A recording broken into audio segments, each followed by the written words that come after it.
Camping had always been one of my favorite ways to get away from everything. The noise, the stress, the constant distractions of life. Out in the woods, with nothing but a tent, a fire, and the quiet sounds of nature, it was easier to breathe. My fiancée and I had been going on camping trips together for years, and over time we had built up a rhythm. Setting up camp, cooking, relaxing under the stars.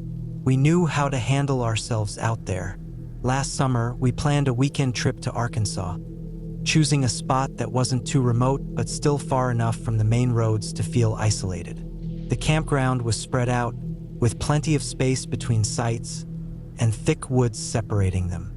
It was the kind of place where you might hear someone in the distance but never see them, where the sounds of crackling fires and faint laughter disappeared into the trees before they ever reached your tent. We arrived in the late afternoon, setting up camp at a site near a small creek. It was perfect, flat ground, plenty of shade, and a good spot for our tent not too far from the fire pit.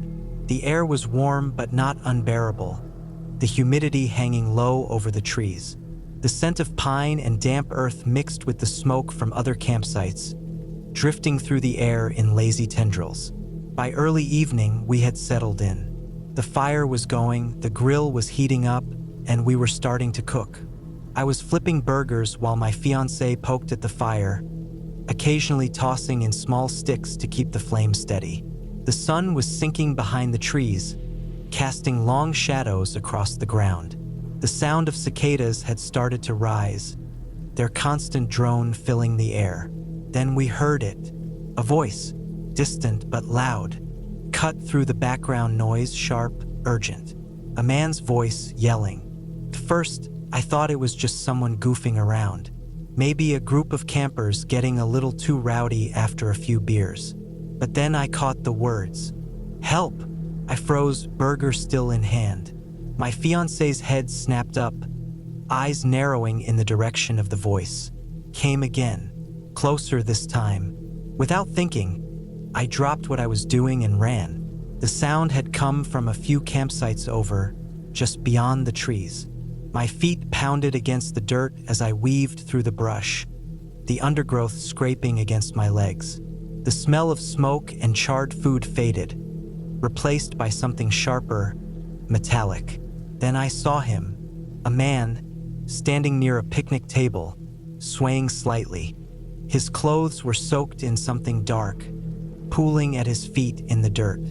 For a split second, my brain refused to process it. Then I saw his leg.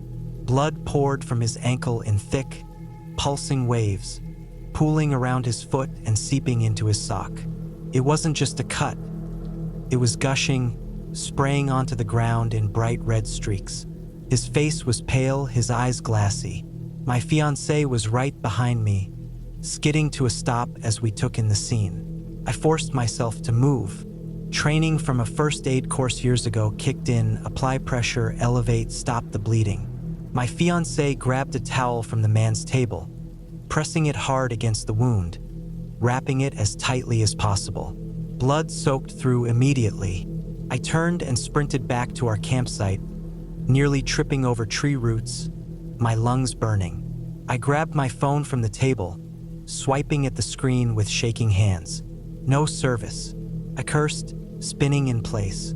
There was no time to wait for an ambulance, no way to even call for one. I ran back to the man, who was now sitting on the ground, his breath coming in ragged gasps. My fiancée had managed to slow the bleeding, but it wasn't enough. His foot twitched slightly, barely responding. I knew there was a hospital about 20 miles away, down winding back roads. A long drive in normal circumstances. Too long now. I made the decision before I could think too hard about it. I grabbed his truck keys from the picnic table, helped him to his feet as best as I could. He was heavy, leaning against me, his weight almost too much. We half carried him to his truck, throwing open the passenger door. My fiancée climbed into the back seat, still holding pressure on his leg. I jumped behind the wheel, turned the key, and peeled out of the campsite, gravel kicking up behind us. The road was dark, winding, Nothing but my high beams cutting through the night. My hands gripped the wheel so tight my knuckles ached. My heart was hammering, but I couldn't let myself think too hard about what was happening. The man groaned, his head tilting toward the window. His words were slurred, mumbled. Couldn't make them out. I pushed the truck faster. I wasn't good with blood. Never had been. Even small cuts made my stomach twist. But now there was no room for that. No time to think about the warmth soaking into the seat, the way it dripped onto the floor mats. My fiancé kept pressure on the wound, kept talking to him, though I barely registered the words. The road stretched on forever. The dashboard clock barely moved, each second stretching into an eternity. Then finally, lights. A dull glow in the distance. The hospital. I swerved into the parking lot, barely braking before throwing the truck into park. The moment the doors opened, the man slumped, his weight shifting. The floor mat beneath him was soaked, dark and sticky. The emergency room doors burst open as staff ran toward us. Hands pulled him from the truck, voices shouting orders, the world tilting sideways. I just stood there, my breath coming in sharp gasps, my hands slick on the steering wheel. Then, as the last of the staff rushed inside, the doors swinging closed behind them, I realized my legs were shaking. My stomach rolled, a wave of nausea hitting me hard. I barely made it to the bushes before I threw up. Minutes blurred together. My fiancé's hand found my back, grounding me. Eventually, we sat on the curb, waiting. The parking lot lights buzzed overhead, casting long shadows. An hour passed, maybe more. Then someone came out, telling us he would be okay. 18 stitches. That was all it took to fix something that had almost killed him. If we hadn't been there, if we had waited for an ambulance, he would have bled out. We drove back to camp in silence. The fire had burned low, casting flickering shadows across our tent. The grill was still open, the half-cooked burgers untouched. We tried to salvage the night, sitting by the embers, staring at the flames. It didn't feel the same. At 10:30 p.m., the sound of footsteps on gravel made us both tense. It was him, limping but alive. He looked at us, nodded. No words were needed. We had saved his life, and neither of us would ever forget it. I had been hiking alone for years, always careful, always prepared. I wasn't reckless. I didn't take unnecessary risks. But none of that mattered when I found myself stranded, miles from the nearest road with no clear way back. I had planned a 2-day trip through a national forest, a loop trail that climbed a ridge, offering a long stretch of exposed rock before descending back into dense pine forest. The route was well documented, moderate in difficulty, and heavily used in summer. But I had come in the early fall, just after the peak season, when the air was crisp and the crowds were gone. I parked at the trailhead before sunrise, checked my gear, and started up the path. The first few miles were easy, wide dirt trails, gradual incline, the sound of distant birds in the trees. I fell into my usual hiking rhythm, my boots pressing into damp soil, the weight of my pack settling comfortably on my shoulders. The trail climbed steadily, the trees thinning as I gained elevation. After about 4 hours, I reached the ridge, a long, narrow stretch of exposed rock, sloping gently upward. I took a break, sitting on a boulder, drinking from my water bottle. The wind was stronger up here, carrying the sharp scent of pine and cold stone. I looked ahead. The trail followed the ridge for another few miles before dropping into a valley, where I planned to camp for the night. I kept walking. The path was easy to follow at first, marked by small cairns, stacks of rocks left by other hikers. But as I moved further along the ridge, the markers became less frequent. I didn't think much of it at the time. The terrain was open with good visibility, and I could see where the trail should be leading. Then the wind shifted. A low, heavy gust swept across the ridge, colder than before. The sky had darkened. Not storm clouds, but a dull, flat gray. I stopped, checking my map. The terrain didn't match what I expected. The ridge seemed narrower than it should have been, the drop-off steeper. I turned back the way I came, and nothing looked familiar. The cairns were gone. The boulders I had passed earlier weren't there. It was just open rock, sloping downward on both sides, with no clear path. My pulse picked up. I wasn't lost. Not yet. I had a compass. I had my map. I had daylight. I moved carefully, picking my way back toward where I thought I had come from. But the terrain kept shifting. Small ridges and dips that hadn't been there before. I checked my map again, trying to orient myself. If I kept heading west, I would eventually hit the tree line, and from there I could find the trail again. I walked for over an hour. The trees never came. The landscape stretched endlessly in front of me. Barren rock, empty ridges. My legs ached from the uneven ground. My throat was dry, despite my water. Then I saw something ahead. First, I thought it was another cairn, a small stack of stones, slightly off balance. But as I got closer, I realized it wasn't a cairn at all. It was a pile of bones, not animal bones. My stomach clenched. I knelt, staring at them. The bones were old, yellowed, weathered by wind and rain. Some had been cracked as if by pressure. They were arranged in a rough circle, like someone had placed them there deliberately. I stood up, my breath coming fast. I turned, and I saw more, scattered across the rock in irregular intervals, small piles of bones, some barely visible under thin layers of dirt. A femur, a shattered skull, a ribcage collapsed inward. I backed away, my pulse hammering. This wasn't normal. This wasn't just someone who had gotten lost. This was something else. I turned sharply and kept moving. The wind had died completely. The air felt thick, heavy. My own footsteps sounded wrong against the rock. Too loud, too sharp. I needed to get off this ridge. I kept my pace steady, forcing myself not to run.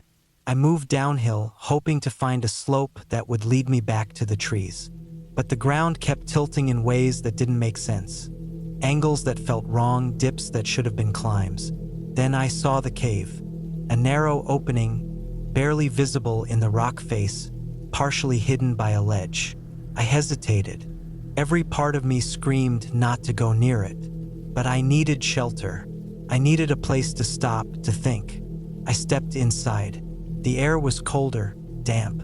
The space wasn't deep, just a small hollow in the rock, barely tall enough for me to stand. But the walls were covered in scratches, deep, uneven gouges, overlapping each other in chaotic patterns. I stepped closer, running my fingers over them. They weren't random. They followed a pattern, a frantic repetition of shapes, tallies, hundreds of them carved deep into the stone. I stumbled back, my breath quickening. I turned to leave, and outside the cave, less than 50 feet away, something moved. It was low to the ground, barely more than a shadow against the rock. Crawling, moving with deliberate, jerky motions. I didn't stop to look. I ran. I scrambled down the ridge, slipping on loose stone, my pack throwing me off balance.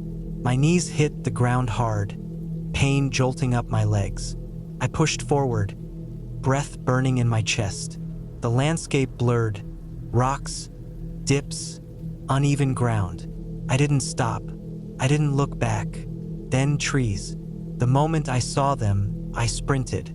I crashed through the underbrush, branches whipping against my arms. My boots slammed into soft dirt. I kept going, running until my lungs felt like they would split. Then I collapsed. I lay there, gasping, my body shaking. The forest was silent, normal. I pulled out my map, my compass. My hands were trembling so badly I could barely hold them. But I wasn't lost anymore. I could find my way back. I walked for hours, refusing to stop. By the time I reached my car, the sun was setting. I threw my pack inside, slammed the door, and started the engine. I didn't look back. I never reported what I found. I never told anyone about the bones, the scratches, the thing I saw, because I knew no one would believe me, and because I knew, somewhere out there, in the empty stretches of rock, in the places where the trail disappears, there are things you aren't supposed to find. And once you do, they don't let you go.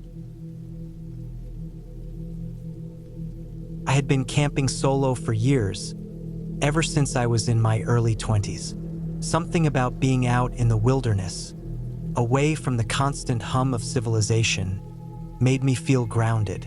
It wasn't about adventure or pushing my limits. I just liked the quiet, the long stretches of silence, the smell of pine and damp earth, the distant sound of running water from a stream or lake. That year, I decided to camp out in a remote part of Montana. It wasn't an official campground, just a spot I found on a topographic map. A clearing by a lake, miles away from the nearest road, nestled between rolling hills and thick forest. It looked perfect. No tourists, no RVs, no campfire smoke from families roasting marshmallows. Just me, my tent, and the wild. The drive took most of the day. I parked my truck on the side of an old service road, unloaded my gear, and started hiking in. The trail was barely a trail at all, more like an old animal path that had been reclaimed by the forest. I had my GPS, a compass, and a paper map, so I wasn't worried about getting lost. I'd done this plenty of times before. By late afternoon, I reached the spot. It was even better than I expected. A flat patch of ground near the lake, shaded by tall pines. The water was calm, barely rippling, reflecting the pale blue sky above. No signs of other campers, no trash, no broken branches from someone setting up before me. It felt untouched. I set up camp the way I always did, tent first, then the fire pit. I collected some dry wood, stacked it neatly, and made sure I had enough for the night. Once that was done, I sat by the lake and ate a quick dinner. The sun was starting to dip behind the hills, casting long shadows across the clearing. The air cooled the way it does in the mountains, and I pulled on a jacket. As the light faded, I started a small fire. I wasn't the type to sit around it telling stories or getting lost in thought. I just liked the warmth, the way it kept the night from creeping in too close. The forest was quiet, aside from the occasional rustling in the underbrush. Normal sounds, squirrels, maybe a deer moving through the trees. Nothing that put me on edge. But as I sat there, something started to nag at me. The feeling, the kind you can't explain. The kind that settles in your gut and makes your skin prickle, like being watched. I'd had it before on other trips, but it always passed. Usually it was just my mind playing tricks on me. The isolation, the darkness, the way the trees seemed to press in when you were alone. I shook it off and focused on the fire. It wasn't like I was in bear country, at least not heavily. I'd taken precautions, kept my food sealed tight, and hung anything with a scent far from my tent. If anything was out there, it wasn't after me. The feeling didn't go away, though. At some point, I heard something, a snap, like a branch breaking underfoot, not far off, maybe 20 or 30 yards into the woods. I looked up, firelight flickering against the trees. Could have been anything, a raccoon, a fox, even a bird landing on a dead limb. But then there was another snap, closer this time. I stood up, scanning the dark. My flashlight was in the tent, but I didn't want to go fumbling for it. Instead, I grabbed a stick from the fire and lifted it, letting the glow stretch further into the trees. The underbrush was thick, shadows shifting with the light. Nothing moved. I waited, listening, my ears strained against the quiet, but the forest had gone still. Not even the insects were making noise anymore. After a minute, I lowered the stick and tossed it back into the fire. I told myself it was just an animal passing through, probably spooked by the fire, stopping to watch me the way animals sometimes do. Still, the feeling lingered. I let the fire burn down to embers before climbing into my tent. Zipped up the flap, laid down, and listened. The silence was heavy, but I forced myself to relax. At some point, I fell asleep. I woke up to something outside the tent. It wasn't loud, just the faintest sound of movement. A shuffling, slow, deliberate, right outside. I didn't move. My first thought was a bear. But bears don't move like that. They don't creep. They don't hesitate. I reached for my flashlight and clicked it on, aiming it at the tent wall. A shadow moved, not an animal shape. Person. I shot up, heart hammering. I wasn't armed, not with a gun anyway. Just a knife in my pack. My mind raced through options. Make noise? Stay quiet? Then the zipper moved. Not fast. Slow. Testing. I lunged forward and slapped my hand against it, shoving it back down. My pulse was a drum in my ears. Silence. Then footsteps. Walking away. Slow, unhurried. I waited until they faded completely. Then I unzipped the tent, just enough to peek out. The fire was still smoldering, casting a dull glow.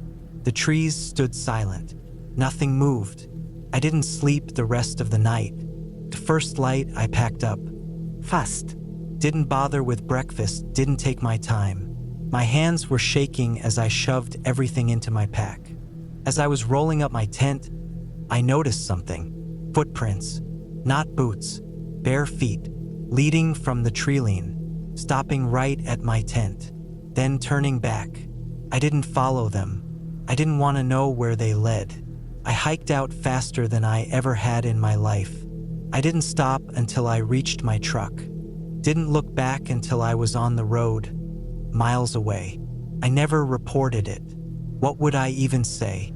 But I never camped alone again. I've hiked alone for years.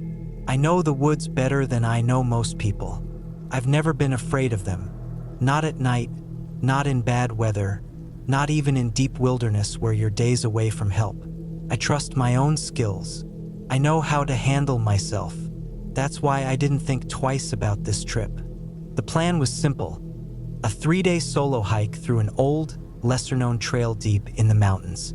It wasn't marked on most modern maps, just an old route I had read about in an old forum post.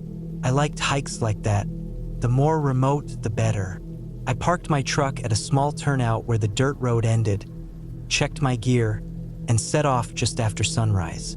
The trail was barely visible, overgrown in places, but I could see the faint path where people had walked before. It led up into the dense forest, winding between towering pines and thick underbrush. For the first few miles, everything was perfect. The air was cool, the ground soft underfoot. I moved fast, covering ground, getting deeper into the forest. The trees were so thick that the light barely touched the ground in places, but I didn't mind. I liked the feeling of being enclosed by nature, the silence wrapping around me like a blanket. By midday, I reached a small clearing where I stopped to eat. I sat on a fallen log, stretching out my legs, taking in the view. The trees parted just enough to give me a glimpse of the valley far below. I had no signal on my phone, but I had expected that. I took a few pictures anyway, just to mark the moment. I didn't notice anything strange at first, but looking back, I remember the moment the feeling started. A shift, a change in the air. It wasn't anything obvious, just a stillness, a sense that something had changed without me realizing it.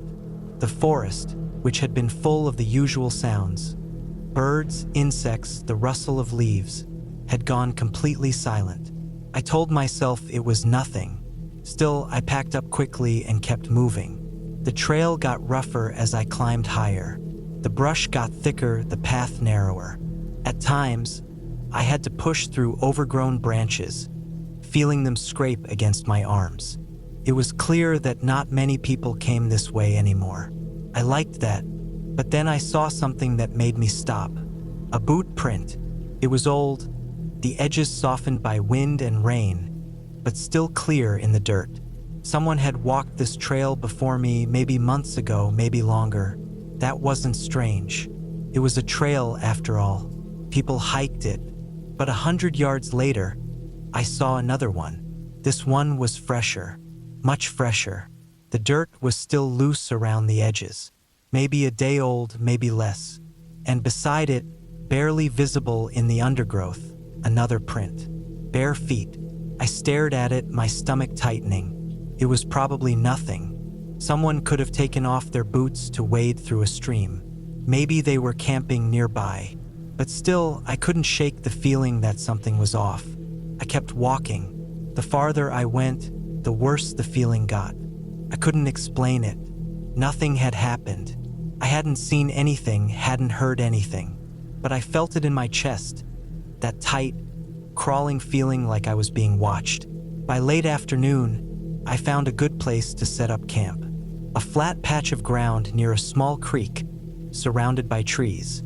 It was a good spot, sheltered, quiet. I dropped my pack, stretched out my sore muscles, and got to work setting up my tent. As I unrolled my sleeping bag, I glanced back at the trail, and that's when I saw it. A figure, far up the path, just barely visible between the trees. I froze. The sun was low, casting long shadows, making it hard to see clearly. But there was something there. Person, standing still, too still. I didn't move. I didn't breathe. I just watched.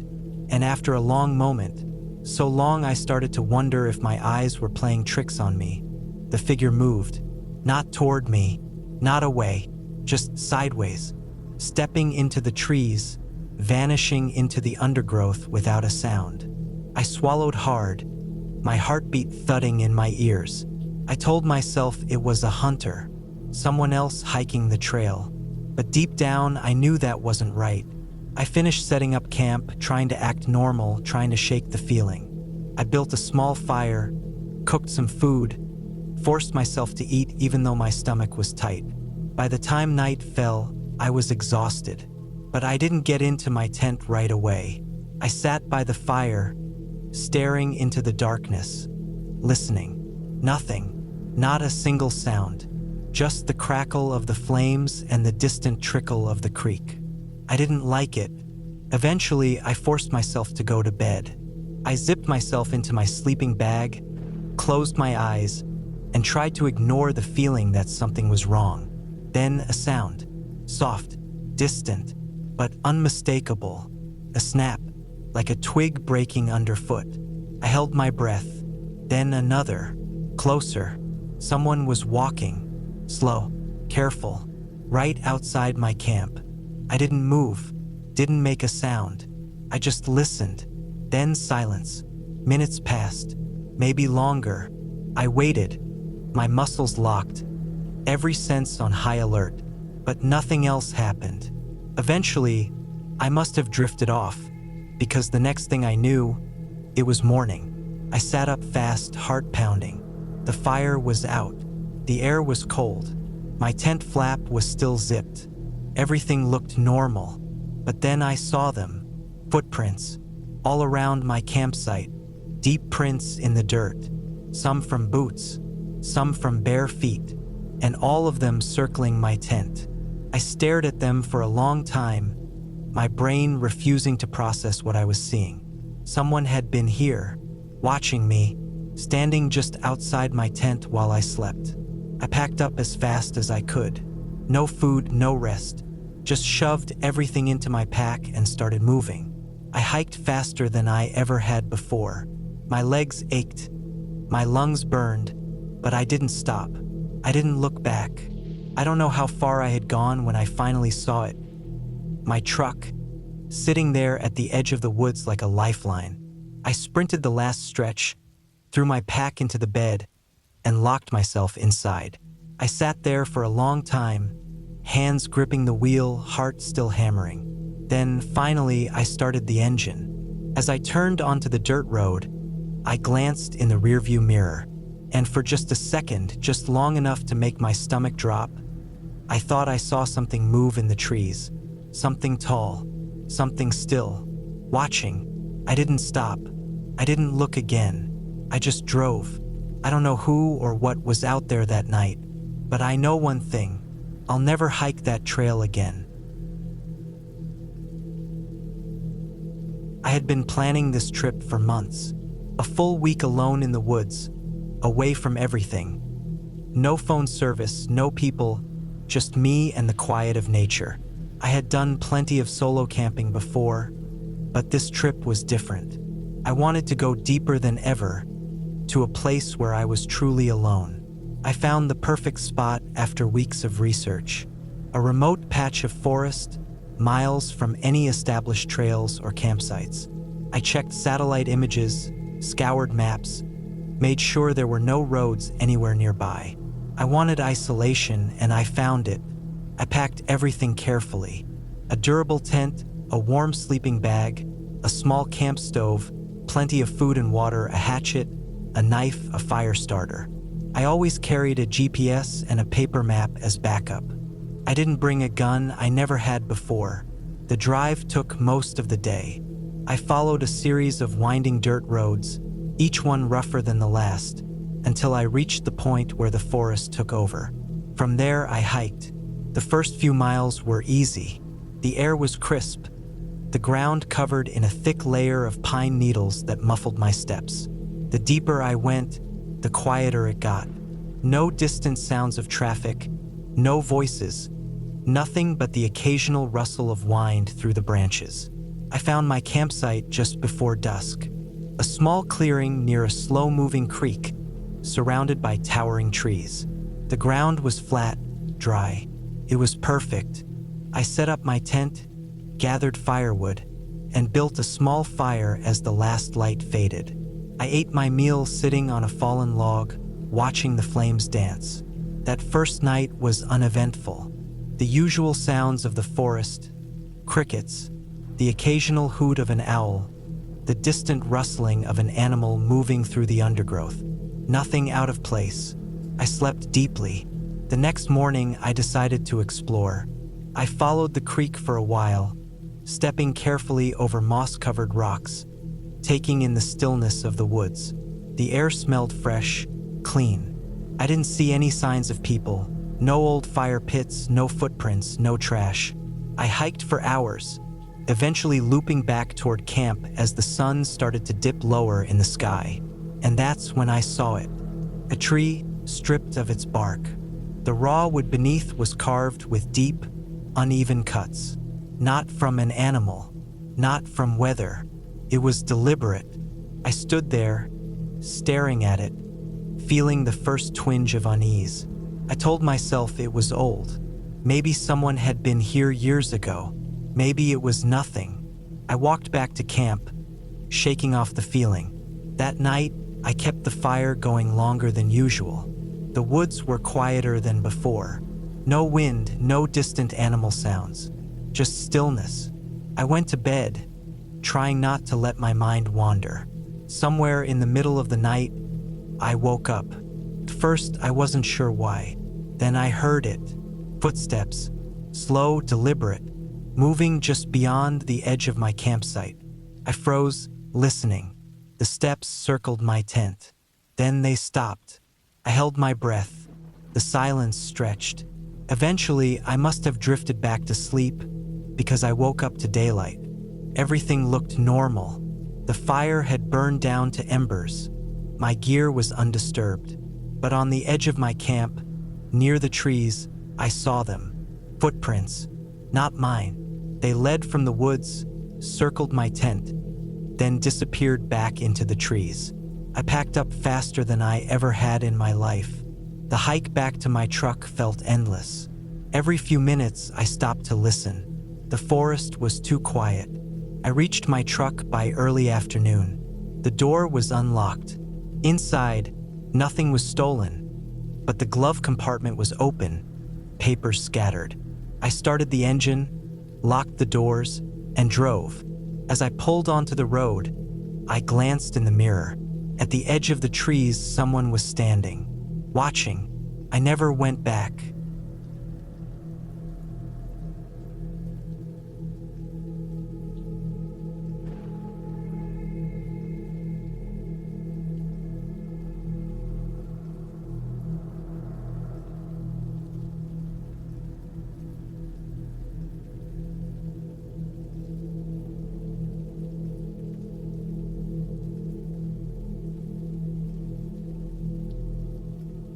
There's something about hiking alone at night that makes the world feel different. The trails I walk during the day, the ones I know like the back of my hand, take on a different personality after dark.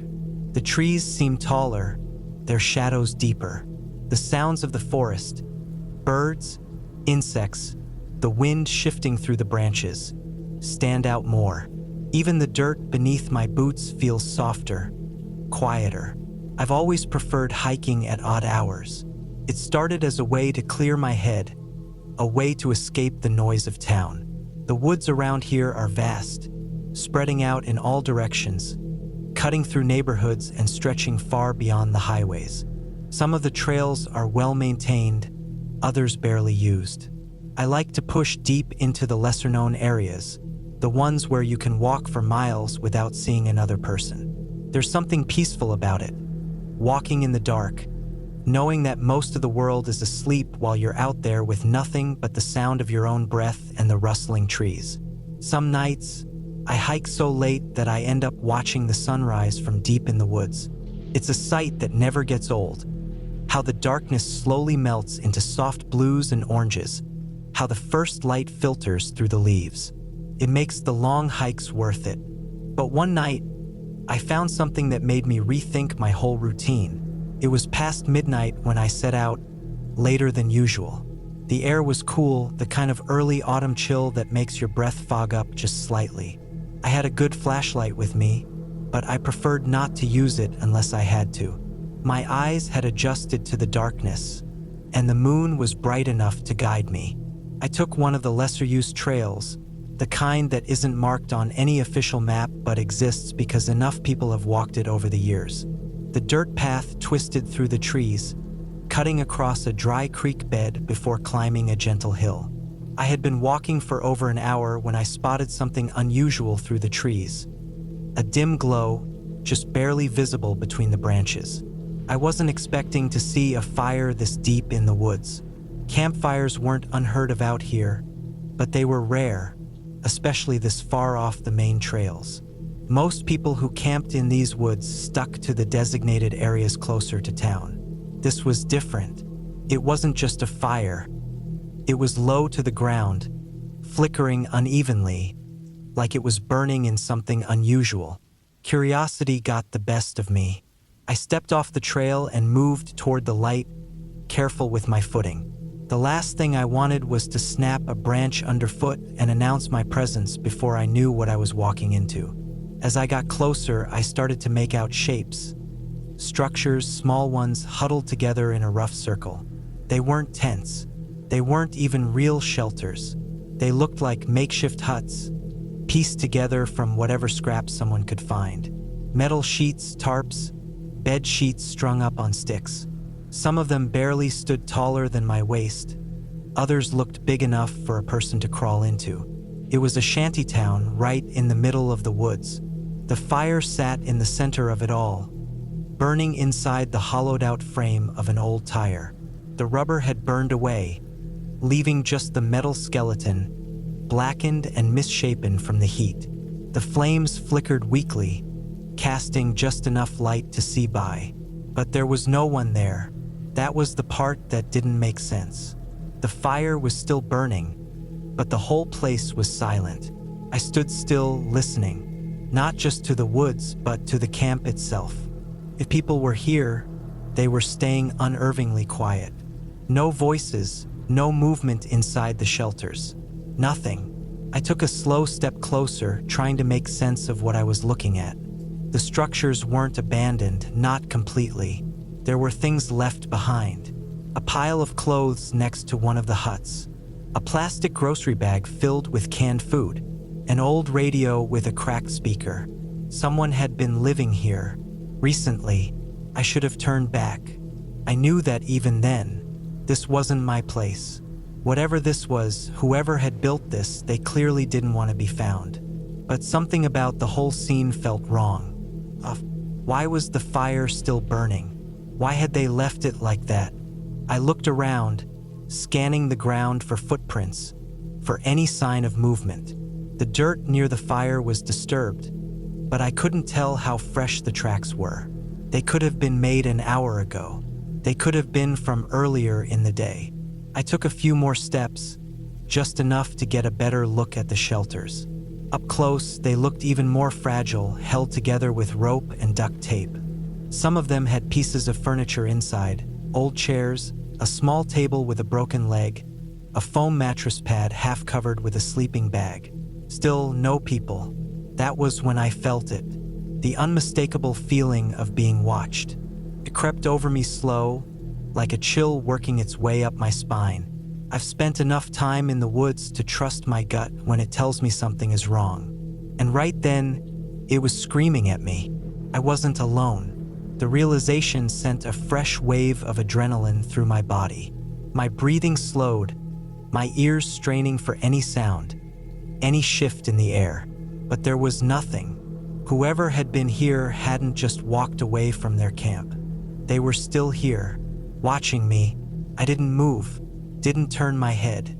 I just stood there, staring at the fire, listening. The woods were too quiet. No insects, no wind through the trees, just silence.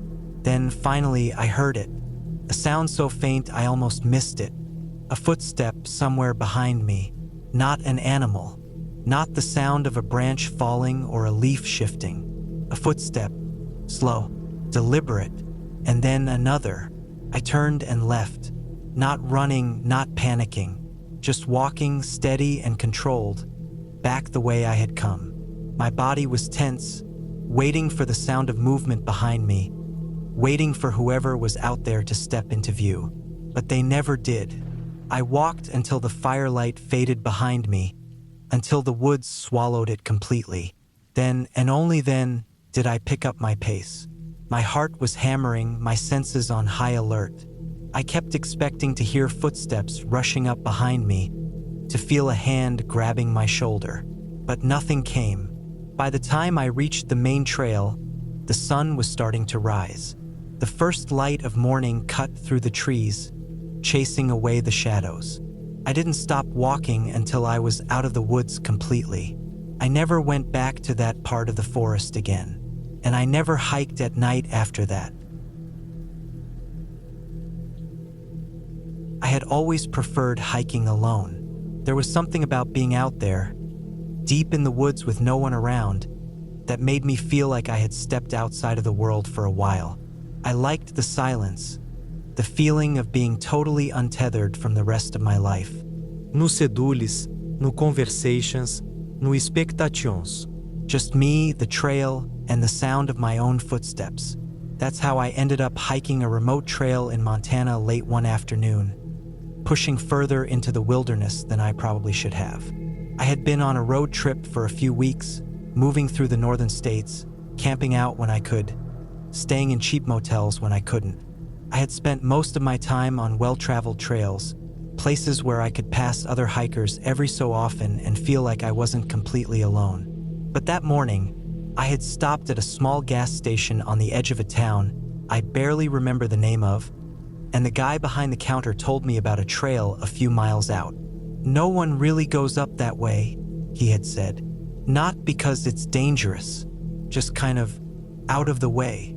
That was exactly what I wanted to hear.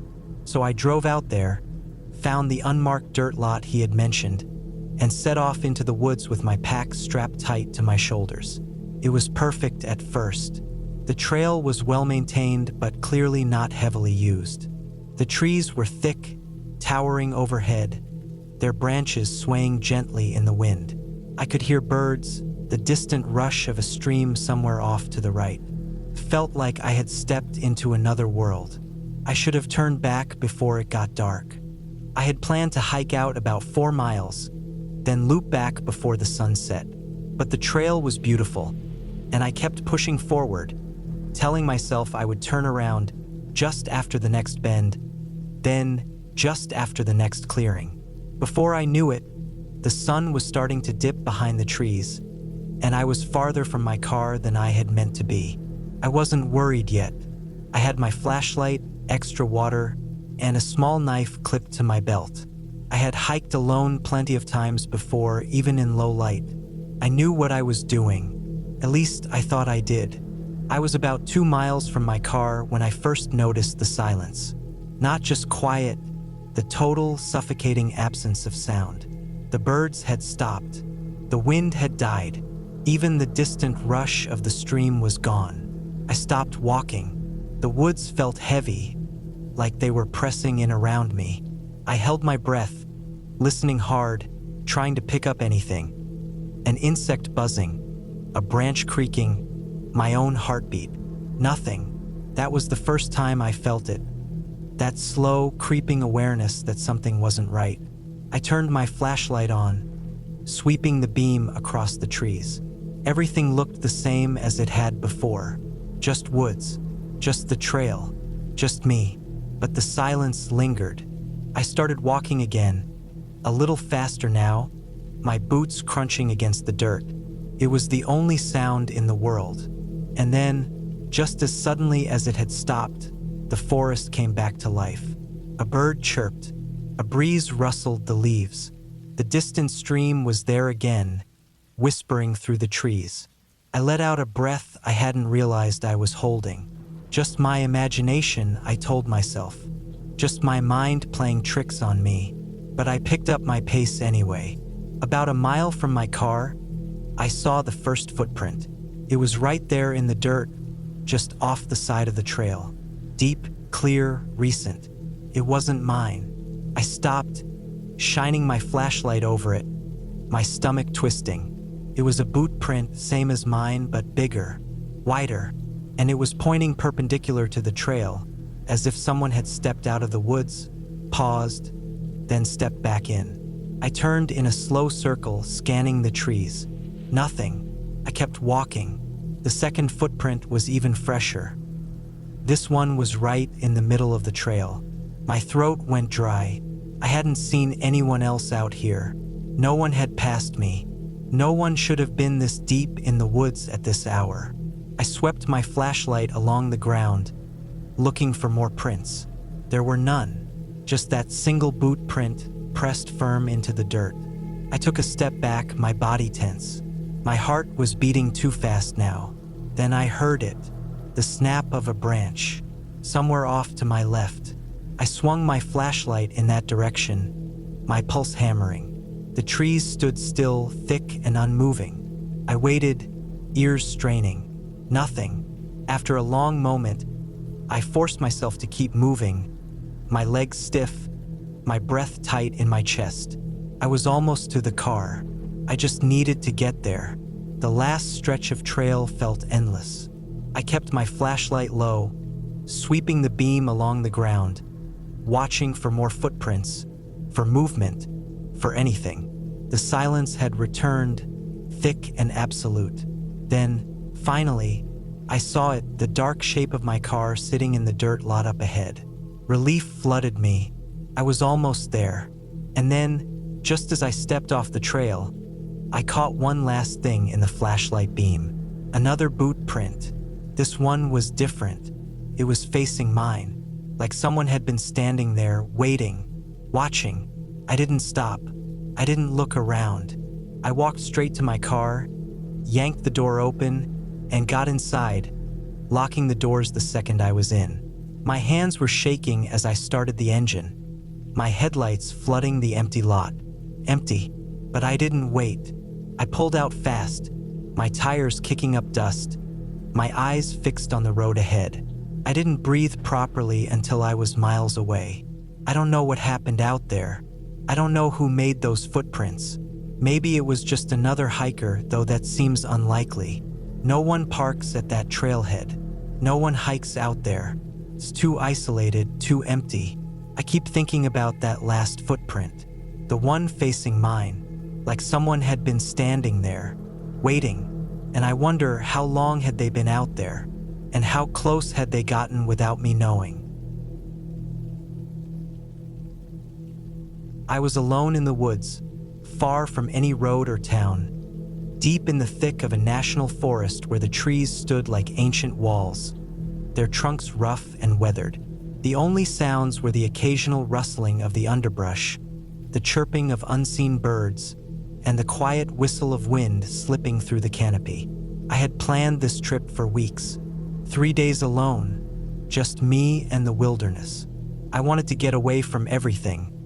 The noise of the city, the stress of work, the endless notifications on my phone. I didn't bring it with me.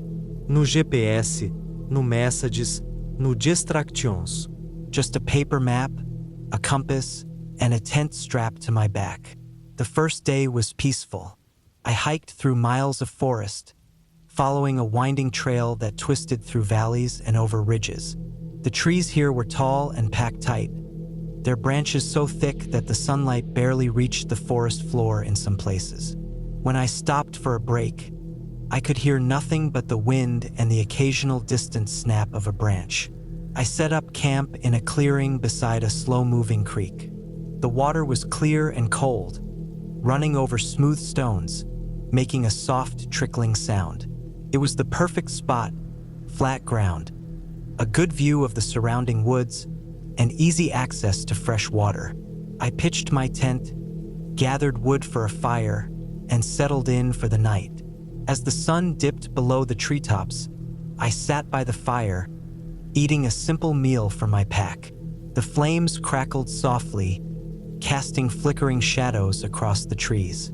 The darkness in the woods beyond my little campsite was absolute. Without the fire, it would have been like staring into a void. I should have slept well that night, but I didn't.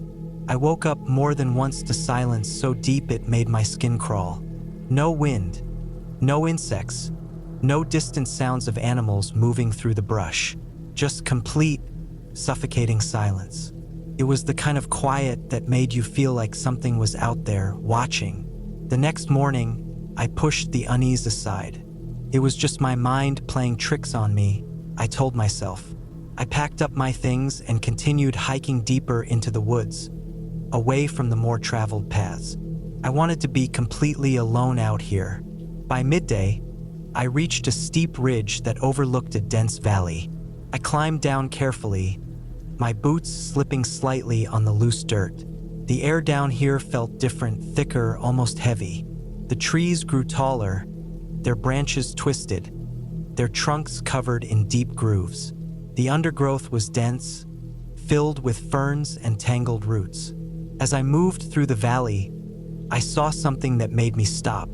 A tree with long, deep claw marks running down its bark. The cuts were fresh, the exposed wood still pale and raw. Some kind of animal, I figured. A bear, maybe. I moved on, keeping my eyes open for any sign of large predators. I had bear spray in my pack, but I knew that wouldn't help much if I startled something big. An hour later, I stumbled upon something stranger. A small pile of bones at the base of a tree. They were clean, white, picked dry. Too small for a deer, maybe a rabbit, but there were a lot of them, scattered, as if something had been feeding here. I kept moving. The day passed slowly. The deeper I went, the more I noticed little things that felt off. Trees with deep gouges in the bark. Patches of ground that looked like they had been dug up. Twisted branches that seemed to have been broken recently. By late afternoon, I decided to set up camp before it got dark. I found a small clearing, pitched my tent, and built a fire. As I was gathering wood, I noticed something in the dirt nearby, a footprint. It was large, bigger than my own boot print. But what unsettled me wasn't the size. It was the shape. The front half looked normal, but the back half dragged, as if whatever made it had been limping or dragging one leg.